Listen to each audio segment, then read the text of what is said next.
Buenas noches, mi nombre es Diana Fernanda Sánchez Casanova, me encuentro matriculada en el CEAD de La Dorada, mi código es el 30301977 en el curso de microbiología de suelo.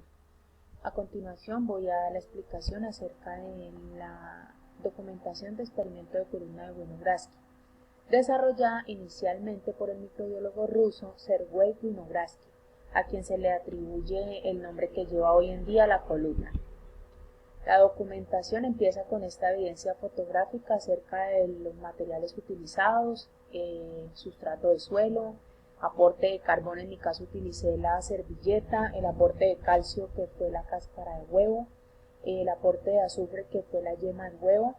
Luego, después de haber compactado los materiales dentro de un envase plástico, se procede a adicionar agua y a sellar herméticamente. Luego lo dejamos en una parte donde el aporte lumínico sea constante, ¿sí? Durante todo el día. Bueno, aquí en la primera semana observamos cómo el aporte del azufre se empieza a mezclar con el agua, mostrando como una especie de leche cortada, que es la evidencia de que empieza a catabolizar las bacterias existentes, ¿verdad? Luego aquí empezamos a ver cómo se empieza a formar en la parte de arriba como una especie de nata y el agua se empieza a ver más evidente aquí ya clara. Aquí evidenciamos un color verduzco que puede ser la presencia de algún tipo de bacteria o cianobacteria que empieza a proliferar dentro de nuestra columna. Ya en la siguiente semana observamos que dicha bacteria o dicha alga no se pudo desarrollar en este ambiente, pudo haber sido por la presencia tan alta de sulfuro de hidrógeno. ¿Por qué digo que la presencia de sulfuro de hidrógeno? Porque el olor característica de ella es el olor a huevo podrido, que fue evidente prácticamente desde la primera semana de instalación de nuestra columna. En esta parte de acá, en la parte baja de la columna, se pueden evidenciar ciertas formas de especie de burbujas de aire que son características cuando se encuentra la fermentación, ¿sí? Entonces acá se empiezan a ver el desarrollo de estas bacterias anaeróbicas, ¿sí? Y en la parte superior se empieza a ver el de la respiración. A continuación voy a dar la explicación. En la semana número 6, entonces en la 5 y en el 6, empezamos a ver estas partes de acá donde estaba como el carbono, que empezamos a ver cómo aparecen unas manchas como color humo que van en forma ascendente, ¿sí? Como vemos acá en forma ascendente dentro de la columna. Y acá en esta parte de acá también la presencia de unas manchas más oscuras que pueden ser presencia de Clostridium. Bueno, la fermentación microbiana, ¿sí? El Clostridium, que comprende especies fermentadoras anaeróbicas estrictas, todas las bacterias que forman endoesporas están relacionadas ecológicamente, puesto que en la naturaleza se encuentran fundamentalmente en el suelo. La fermentación de los microorganismos Clostridium tetanomorphum liberan tanto alcohol como grasas en forma de desechos que son utilizados por bacterias reductoras de sulfato. Clostridios son sustancias con un olor fétido y el olor que procede de la putrefacción es principalmente resultado de la actividad clostridial. Además de ácidos grasos, otros compuestos olorosos que se producen son el sulfato de hidrógeno. Las bacterias degradadoras anaeróbicas, que son las que se encuentran en la parte de abajo de la columna, en su mayoría del ciclo del azufre, la presencia de sulfuro de hidrógeno lo certifica, que se le puede atribuir a las bacterias anaeróbicas de sulfo del vibrio, que se presentan en la columna con un color humo negro. Este es el color característico de ellas, ¿sí? Entonces por eso entro a especificar de que son bacterias sulfo del vibrio. Un color negro que va en forma ascendente dentro de la columna. Y aumenta con el pasar de los días. Estas bacterias, explica Madigan, sulfo del vibrio, pueden crecer anaeróbicamente con dihidrógeno como donador de electrones y ion de sulfato como aceptor, que es reducido a ácido sulfídrico. Respiración aeróbica y anaeróbica. Las cianobacterias presentes en la columna, en la parte superior de la columna, son bacterias aeróbicas fotótrofas de agua dulce. que fueron las primeras en estar en la Tierra, a ellas se les atribuye la presencia de oxígeno que existe hoy en día en nuestro mundo. Bueno,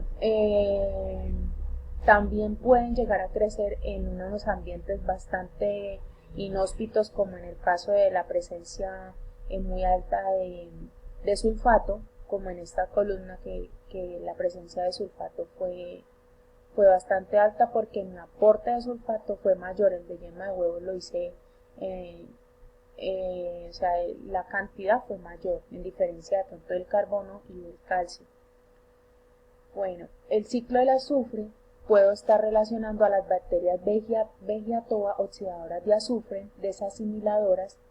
Son quimiolitótrofos que oxidan compuestos reducidos de azufre, como el sulfuro de hidrógeno, el azufre elemental, el tiosulfato y el tiosinato, como donadores de electrones en la fijación de la energía, ¿sí?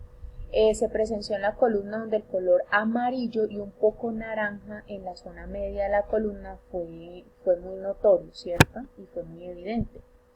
En la parte superior se presenta un tono más rosado y algo verdoso, de lo que les estaba mencionando, que de pronto fue la presencia de algún tipo de bacterias o de cianobacterias o de alga que trató de crear o de crecer dentro de este ambiente, pero debido a la cantidad de sulfuro de hidrógeno presente, que fue muy alta, no lograron desarrollarse.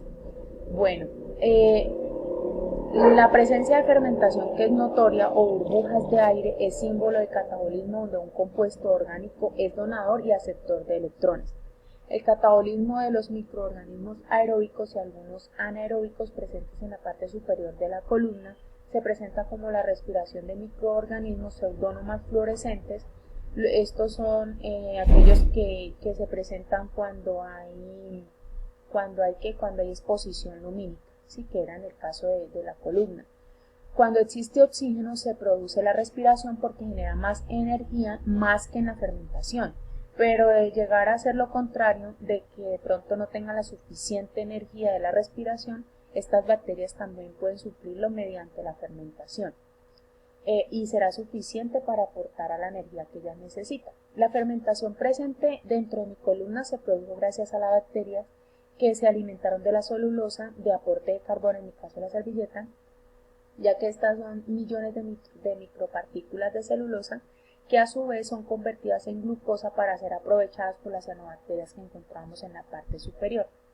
Las cianobacterias son un grupo grande y heterótrofo, ¿sí? Desde el punto de vista morfológico y ecológico, de bacterias fotótrofas oxigénicas, o sea, ellas sí necesitan del oxígeno en la parte superior de la columna, por eso se presenciaban ahí. Dice que este tipo de bacterias se presentan en la parte superior de la columna, donde se presenta oxígeno, ya que son aeróbicas. Son las bacterias que, al igual que la planta, pueden llegar a producir fotosíntesis. Pues en mi columna, mi comunidad no estaba tan elevada, por lo que les comentaba acerca del sulfuro de hidrógeno. En esta parte de acá quería hacerles énfasis de que las bacterias de sulfo del vibrio pueden crecer anaeróbicamente. Estas de sulfo del vibrio son presentes en el ciclo del azufre, ¿sí? Pueden crecer anaeróbicamente con el hidrógeno como donador de electrones y el ion de sulfato como aceptor, que es reducido a ácido sulfídrico. Este es el proceso que llevan las bacterias en el ciclo del azufre. Al final está mi bibliografía, donde consulté lo que estaba explicando. Muchas gracias y buenas noches.